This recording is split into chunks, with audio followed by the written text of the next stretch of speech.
Bonjour, j'espère que tu vas bien. Moi, c'est Enedi Joa, je suis coiffeuse de profession spécialisée en auto-coiffure. Aujourd'hui, ça ne parle pas des cheveux, mais plutôt de la diaspora africaine.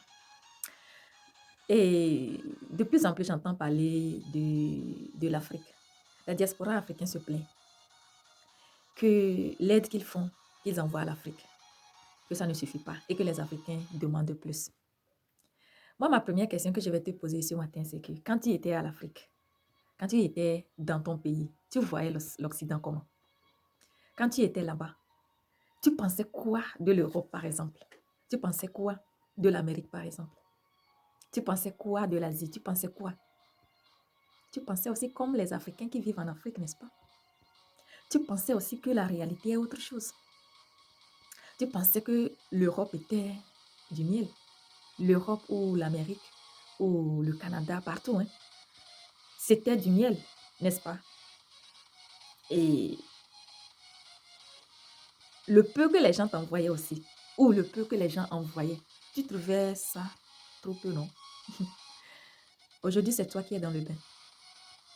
Aujourd'hui, c'est toi qui est le jeu, l'enjeu. Je ne me demande pas pourquoi les Africains demandent trop. Je n'accuse pas les Africains de demander trop, mais j'accuse la diaspora qui envoie trop. Je t'accuse parce que tu te bats chaque jour. Les conditions dans lesquelles tu vis ne sont pas réunies. Toi, tu es venu peut-être âgé comme moi, tu es venu à l'Occident. Au lieu de te concentrer sur toi et ton enfant, ta famille, c'est toi qui veux ouvrir toutes les portes possibles. C'est toi qui veux satisfaire tous les besoins possibles. C'est toi qui veux répondre à tous les appels possibles. Et on en passe. Les frères qui voient que loi, et toi, quand on te demande, tu envoies. On te demande, tu envoies. On va te demander encore et encore. Mais quand on te demande, tu trouves que les frères abusent ou les Africains abusent. Personne n'abuse, hein. Ils font seulement comme tu faisais avant. Parce qu'ils n'ont pas encore compris la réalité. Ils n'ont pas encore découvert la réalité. Tu vis en Occident, peut-être tu vis en Europe, et tu attends les Africains de comprendre les choses comme toi. C'est impossible. C'est impossible. Quand tu étais au pays, quand tu vivais en Afrique, tu ne savais pas ce qui se passe en Europe. Tu ne savais pas ce qui se passe ici, en Amérique. Tu ne savais pas ce qui se passe en Asie. Il va falloir que tu voyages, que tu franchis des frontières pour aller découvrir la réalité. C'est de ça qu'il s'agit aujourd'hui, là où tu es aussi. Tu as quitté ton pays, tu es parti en Occident. Tu réponds à plusieurs appels. Tu réponds à plusieurs demandes. Lorsque la première demande est satisfaite, la seconde suit, la troisième, ainsi de suite. Mais toi, tu vis à l'Occident. Tu sais que ce n'est pas ça la réalité. Tu sais que ce n'est pas ça le fait d'envoyer. Ce n'est pas ça la solution. Tu feras ça combien de temps? Tu vas continuer par envoyer combien de temps? Dis-moi, entre nous, on se parle comme ça. Tu vas continuer par envoyer de l'argent combien de fois? Tout au long de ta vie? Si c'est ton choix, alors ne te plains pas. Continue pas à travailler, à envoyer l'argent au pays. Tes frères en ont besoin. Tes parents en ont besoin. Tes amis en ont besoin. Les connaissances en ont besoin. Si c'est ton choix de continuer pas à envoyer l'argent au pays, continue silencieusement et arrête d'embrouiller les autres. Mais c'est toi qui n'as pas encore compris la réalité. C'est toi qui n'as pas encore compris vraiment ce que tu vis. Si tu vis en Europe, en Occident, et tu vois que la situation est très compliquée, il faut te recadrer. Il faut te recadrer. Je ne crois pas que si tu vis dans ton cadre, quelqu'un en Afrique viendra te frapper parce que tu n'as pas encore envoyé quelque chose. Non, personne ne viendra pas te frapper. Mais si tu choisis d'envoyer ce que tu as trouvé et que les gens ne sont pas satisfaits de ça, mais c'est normal. C'est normal parce que toi, depuis que tu viens en Afrique, ou quand tu vivais en Afrique, tu faisais la même chose. Tu comprenais les choses comme les autres. Tu n'as pas franchi les frontières. Tu n'as pas connu d'autres réalités. Et tu avais la même mentalité. Tu demandais, tu appelais les gens, tu faisais ceci, tu faisais cela. Aujourd'hui, quand les gens t'appellent, tu es fâché. Pourquoi? Tu te plains. Pourquoi? Tu attends les gens qui t'appellent de comprendre ce que tu vis. Comment ils vont comprendre ça? La faute, c'est de nous. La faute, c'est de toi qui, peut-être tu as déjà trouvé une situation, tu as déjà atteint certaines choses. Tu as déjà rempli certaines conditions que tu peux amener quelqu'un. Mais c'est toi qui te méfies toujours. Tu ne veux pas de problème. Tu ne veux pas amener quelqu'un pour que la personne te cause des problèmes. La mentalité restera la même lorsque toi, tu ne vas pas changer ta mentalité. Je crois que les Africains voient les choses de la même manière. C'est parce que la jeunesse n'a pas encore connu la réalité. La jeunesse ne vit pas encore la réalité et ne va jamais vivre la réalité aussi longtemps que nous vivons sur le territoire africain.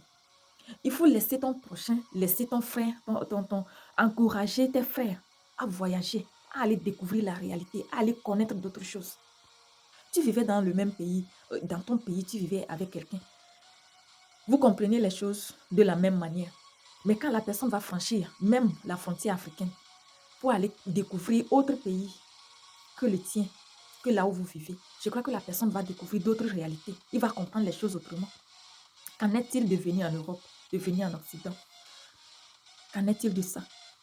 Les Africains vont comprendre la réalité lorsqu'ils vont voyager plus. Il faut encourager les gens à voyager. Il faut encourager les gens à découvrir d'autres réalités que celles qu'ils vivent. Sans quoi, ça ne va pas changer. Tu ne peux pas attendre de quelqu'un qui vit dans ta maison, qui est né là-bas, qui a grandi là-bas, de comprendre les choses que toi tu vis en Europe ou en Amérique ou en Asie. C'est impossible. C'est impossible. On se plaint chaque jour, on se dit que non, ça ne va pas. Les Africains sont maladroits, ils ne sont jamais satisfaits de ce qu'on envoie. C'est parce que toi, tu n'es jamais satisfait de ce que tu cherches. C'est parce que toi, tu n'as jamais compris ce que tu es en train de vivre. Tu ne peux pas vivre à l'Occident, souffrir chaque jour le quotidien très compliqué à l'Occident. Tu ne peux pas vivre dans ce quotidien-là et penser à satisfaire tous les besoins du pays. C'est impossible. Tu es combien parmi la famille là? Tu es combien? Tu n'es qu'unique. Tu peux satisfaire le besoin quotidien de ton papa, de ta maman, tes frères, tes amis, tes connaissances. Tu peux le faire. C'est impossible. Mais si tu as déjà l'occasion de faire venir quelqu'un, tu es encore resté dans ton coin, tu te dis que non, c'est impossible, je ne veux pas, parce que je ne veux pas de problème, je ne veux pas amener quelqu'un. Parce que je ne veux pas de problème, je ne veux pas faire ceci. Mais qui t'impose d'envoyer de l'argent au pays? Qui? Lorsque tu envoies chaque jour ou chaque mois, tu envoies et tu décides à un moment donné que non, il ne se contente pas de ce que tu envoies, il demande encore plus. Lorsque tu vas tu vas arrêter d'envoyer, on va te traiter de tous les noms. C'est parce que tu l'as choisi, c'est parce que tu l'as voulu. Et ne te plains pas. Ne te plains pas. Je vois plusieurs personnes se disent, et pourquoi, et pourquoi, et pourquoi? On en a assez. On en a assez. Ce n'est pas le fait de se plaindre qui va changer quelque chose. Non, moi, je ne crois pas. Je ne crois franchement pas que se plaindre sur les réseaux sociaux, se plaindre, appeler les gens, les insulter, les gronder. Ce n'est pas ça qui va changer la mentalité africaine. La jeunesse africaine n'a pas encore découvert la réalité. Il faut encourager les frères, encourager les sœurs à voyager. Même ce n'est pas forcément à venir chez toi, mais à quitter ton pays, à franchir la frontière d'à côté, à aller découvrir la réalité d'à côté. Quand la personne va changer un peu de zone, elle va comprendre autre chose. Elle va découvrir d'autres réalités. Elle va savoir que au quotidien, il faut chercher de l'argent pour payer la chambre dans laquelle elle dort. Elle va comprendre qu'il faut chercher de l'argent pour se nourrir. Elle va comprendre qu'il faut. Mais en Afrique, quand tu envoies ton argent, tu attends que la personne fasse quoi de l'argent que tu envoies. Toi, tu n'as rien programmé, tu envoies seulement. Et aussi, si tu as programmé, la personne n'attend pas forcément ce que toi, tu as programmé pour lui. Non, la personne a son propre plan, son propre projet. Peut-être pour lui, c'est d'aller faire la vie. Pour lui, c'est... Et enfin, j'ai trouvé quelque chose, je dois manger. C'est normal. C'est normal. Oui, c'est normal parce que la personne qui souffre depuis des temps, il cherche 1 000 francs qu'il ne trouve pas. Le jour va trouver 20 000, il va fêter dedans, c'est normal. Donc, arrêtons un peu se gêner, de se dire que pourquoi non. Encourageons plutôt nos frères et sœurs à voyager. Si toi, tu as déjà l'opportunité de faire venir quelqu'un là où tu vis et tu te dis encore que non, je ne le fais pas parce que je ne veux pas de problème, c'est toi qui n'as pas encore compris ça. C'est toi qui n'as pas encore compris. Et quand plus arrive, attends. Attends, ça viendra. Et quand on te demande plus, accepte, envoie. C'est normal. Parce que c'est toi qui as accepté porter tout le fardeau de l'Afrique. C'est parce que toi, tu es prêt à satisfaire tout le monde dans le pays. Alors vas-y. Mais je me demande, jusqu'à quand les Africains vont encourager les autres? Je comprends que dans plusieurs pays, ce n'est pas facile de s'en sortir ou de trouver et de remplir les conditions. Je comprends. Mais il y a d'autres aussi qui ont déjà rempli les conditions, qui vivent en Occident depuis des années, qui ont déjà trouvé tout, mais qui n'ont jamais amené quelqu'un, qui n'ont jamais ouvert la porte à quelqu'un. Seulement du fait qu'ils se méfient, du fait qu'ils se disent de ne pas le faire parce que. On trouve toujours des excuses. Alors, si c'est ça, et que c'est toi seul depuis que tu vis en Occident, peut-être ça fait déjà 20 ans que tu vis en Occident, tu envoies encore de l'argent depuis 20 ans, tu envoies de l'argent. Et aujourd'hui, tu commences par te plaindre que tu envoies, ça ne suffit pas. Pourquoi? Depuis 20 ans, toi, tu n'as jamais imaginé d'amener quelqu'un, de faire rentrer quelqu'un, de trouver quelque chose à quelqu'un. Depuis 20 ans. C'est normal, ça? C'est normal.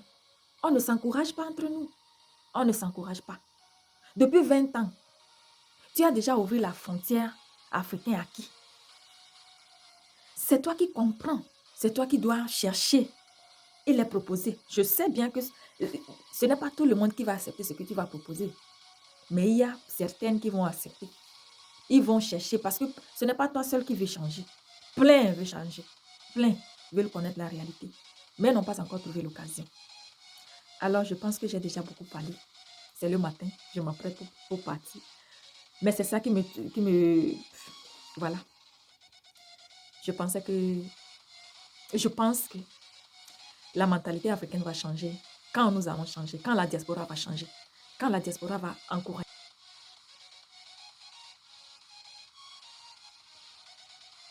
encourager les frères à voyager.